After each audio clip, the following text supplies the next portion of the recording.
yung ating pang kaldereta. Ihiwain natin at mapalambutan. Ganun dito guys, yung parting ano to, parting tempo yata to o kasim. Walang mabiling buto-buto, ito lang guys, mas masarap to kaysa sa buto-buto. Yan, gagayatin lang natin at mamaya ay papalambutan natin to sa suka, toyo at konting pineapple. Yan guys, kayatin ko lang para hindi masyadong humaba yung ating vlog.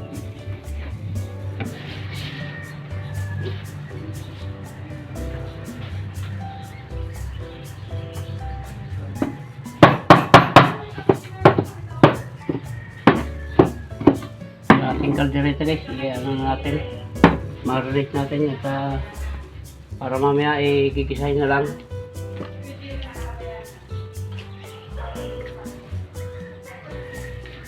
Ano mo na yan, baka malat. Titimplahan natin ng kaunting ano yan, kalahati lang ito, itong kalahati ito gagamitin ko sa barbecue.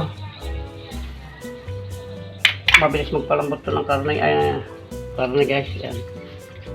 Kalahati lang at yung kalahati gagamitin ko sa ano, timpla ko sa barbecue yan guys. Minta.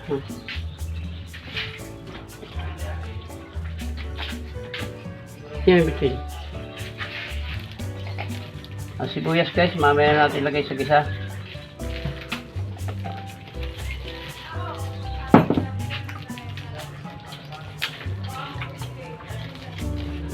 Ito guys, may siguro 3 kilo ito. Yan, hayaan lang natin siya mga 1 oras yan bago natin ito ano, palambutan o igisa. Yan, tama na muna yan guys. Saka na yung ano, itimplahan natin yung ating pang barbecue. Ano guys, yung aking pang barbecue, ano lang to, 1 kilo at kalahati lang to guys. Timplahan na natin para mamayang gabi ihawin na lang para umapit yung kanyang mga pampalasa.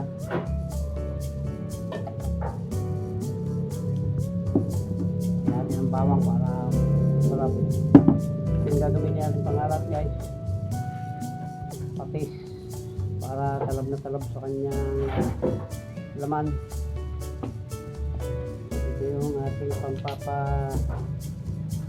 pantatamis, pero lalagyan ko pa rin guys ng asukal. Yan, ay sa siguro yan, dito natin lagay sa pagdagdag barbecue at caldereta to guys. Talagyan ko ng asukal yan para tumalab na yung ano niya, lahat ng lasa niya ay andyan na, tumalab na. Ito pa, manat ko yan, baka naman maging bukayo na to guys. Yan, take for it, ating gawin. Lalamasin, yan daw ang sekreto ng pampasarap guys.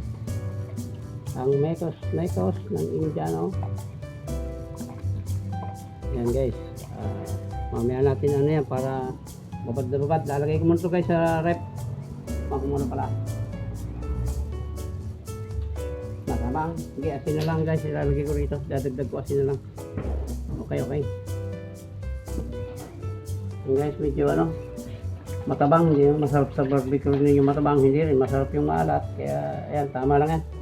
Lagyan ko ng konting asin, talagang konti na lang pala pati ang asin. Okay guys, at mamaya pa natin lulutuin yan. Ito guys, yung ating isasawag sa kaldereta. Konti lang, ano lang, hindi naman din ito kinakain, pang ano lang to guys, pang design lang, dekorasyon lang ito.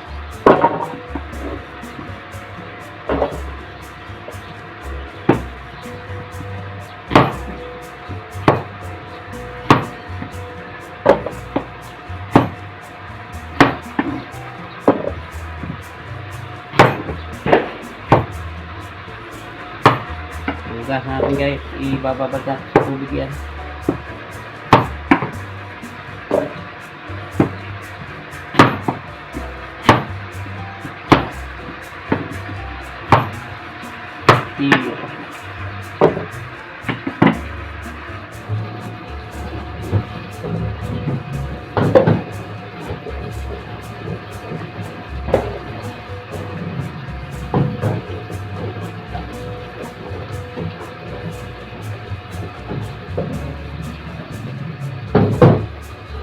palabas ng luto guys. Sa loob yan o. Yung mga damit rin mag-aamoy niluto. Mag-aamoy sa Ricardo. Ayan guys, mamaya na lang pagka isa natin. Ayan guys, i-harin natin yung ating patatas, sili at carrot. Pirito nga natin ng konti at para hindi takaw panis at saka para hindi siya malata. Kaya ito guys, hangoy natin at papalambutan mo natin siguro yung karne bago natin gisahin. Pwede rin gisahin yung kaya lang mas maganda siguro palambutan mo natin bago natin gisahin. Ayan guys, lutuin ko lang ito.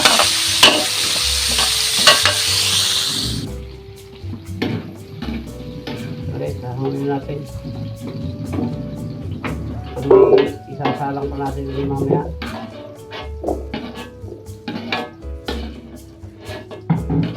At papalambutan natin muna yung dyan guys, papalambutan natin yung karne.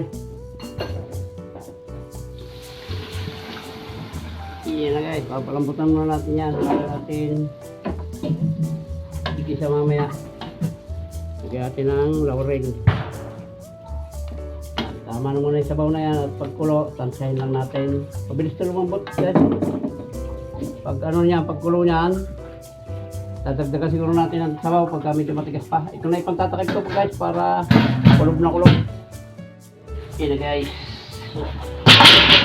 Bubuksan natin, hahaluin natin. Ay, kulang talaga sa tubig. Lalagay natin yung pork cubes, tapos ilalagay natin ng kaunting sabaw. Kulang sa tubig yan guys. Matigas pa yan.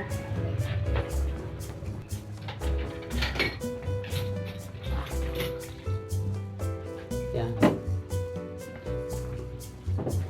Haluin natin para mapalitan yung ilalim naman ng mapunta sa ibabaw. Yan. Tatakpan natin ulit yan guys para kulob na kulob siya. Maganda yung pagtakip na ganyan, yung walang kasingaw-singaw, mabilis siya lumambot. Mabilis natin takip guys. Yan.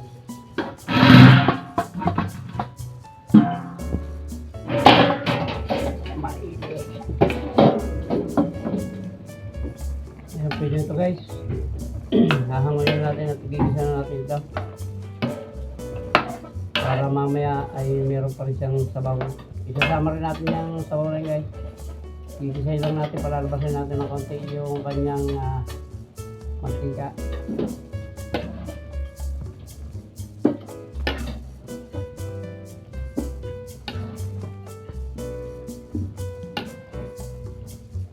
Okay, tambaboy mo tayo guys. Bahala na kung makapagluto ng manok. Hindi ako masyado sa manok. Hindi po tayo baboy tayo guys, baboy. Ayan, sasalin mo muna. Yan guys, gigisahin na natin ito.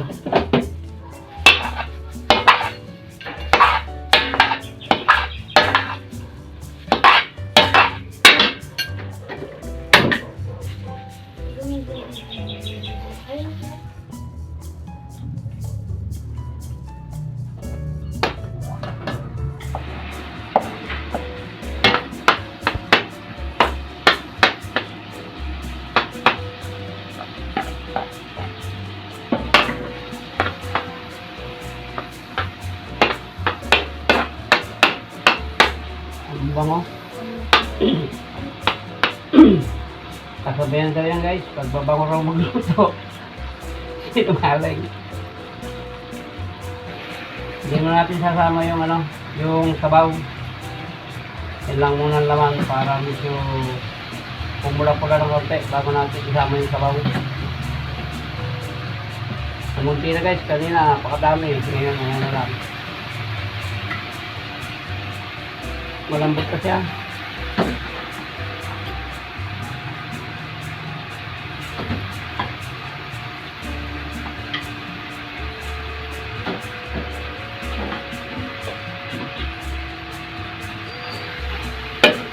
Ahin natin ang guys, pagpulahin natin ito.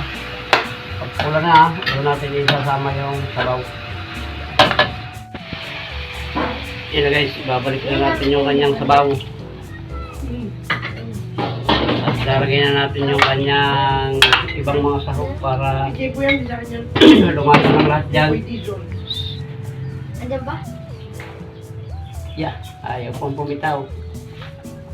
Yan na guys yung rino. At lalagyan natin ng ano yan. May paminta na kanina yan guys, ito na lang. Yung ginisa mix.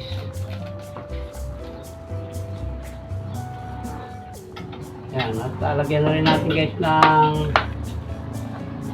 peanut butter yan. Para lumasa na.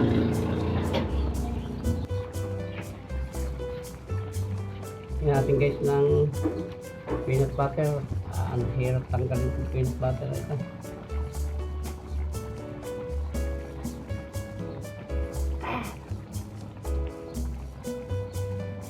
Yan, okay na siguro yan. Tama na yung peanut butter na yan. At mamaya guys, pagka yung natunaw ng lahat yung mga nilagay natin na yan, nalagay na natin dyan yung tomato sauce. Lagyan natin kaunting oyster sauce guys. Yan, tama na yan. Tatagdagan pa natin ito ng mga isang tasang sabaw. Lalagay ko na yung guys, yung ating carrots at patatas. At saka siling paraka. Tatagdagan ko guys na ito mga isang pa para may tutubig na siguro para hindi mahuli.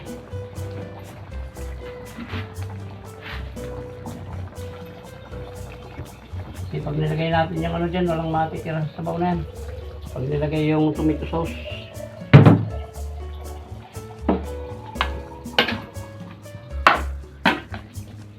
Lutuin lang natin, hindi masyadong luto yung patatas na yan guys. At tatakpan natin at palalambutin natin yung patatas bago natin ilalagay yung ating tomato sauce.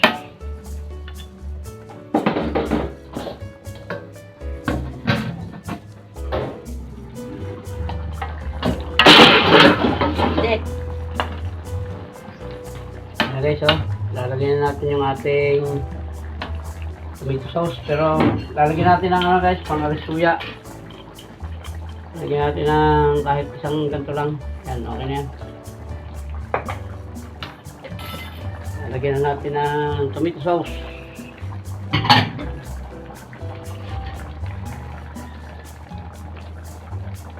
Ano ito guys, 3 kilo yung mahigit, pero ito pang 1 kilo lang ito, pero lalagay ko isa't kalahati para hindi masyadong hindi umasim. Pag sobrang dami, umaasim naman guys. Magkalabang product pa itong nakuha kong tomato sauce. Ayan, okay na yan guys, isa't kalahati lang. Masyadong aasim pag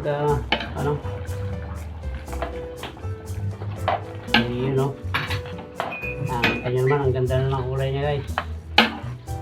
Yan. Kaya lang natin siyang kumulo muna ng kumulo. Yan guys, titikman na natin. Yan na guys, tamang-tama na. Tapos lumaban ng kaunti yung tamis, yung alat at yung asim. Magkaka na sila guys. Yan, muli po, maraming salamat sa sumama hanggang sa dulo ng vlog na ito na pagluluto ng kalderetang baboy. Yan. Maraming salamat po sa inyo lahat. At muli po, Merry Christmas in advance. Happy New Year. Mabuhay po kayo at mabuhay tayong lahat. Bye-bye na po. Maraming salamat. I love you all.